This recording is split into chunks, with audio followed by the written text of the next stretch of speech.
మహోత్సవాలు ఘనంగా ప్రారంభమయ్యాయి. ఏలూరు జిల్లా నూజివీడు పట్టణ నడిబొడ్డులో వేయించేసి ఉన్న శ్రీ కోట మహిషాసుర మర్దిని అమ్మవారి దేవస్థానంలో 68వ శ్రీదేవి శరన్నవరాత్రి మహోత్సవంలో ఘనంగా నిర్వహిస్తున్నారు. నేడు శ్రీ కోట మహిషాసుర మర్దిని అమ్మవారు దేవి నవరాత్రులలో భాగంగా మొదటి రోజు శ్రీ బాల త్రిపుర సుందరీ దేవిగా భక్తులకు దర్శనమిస్తున్నారు. తెల్లవారుజామున 4 గంటల నుండి అమ్మవారిని దర్శించుకుని ప్రత్యేక పూజలు నిర్వహించి ఏదైనా కోరిక కోరితే తప్పకుండా అమ్మవారి తీరుస్తుందని భక్తుల ప్రగాఢ నమ్మకం. ఈ ఆలయం పూర్వం నూజివీడు జమీందారులచే నిర్మించబడినదని, పూర్వం శత్రురాజులు నూజివీడు ఆస్థానంపై దండయాత్రకు వస్తున్నప్పుడు అమ్మవారు జమీందారులకు సంకేతాలు ఇచ్చేదని చరిత్ర చెబుతుంది.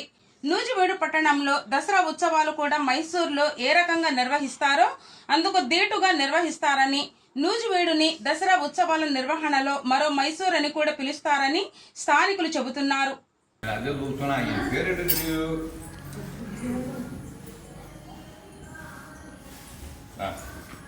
బాగున్నారా?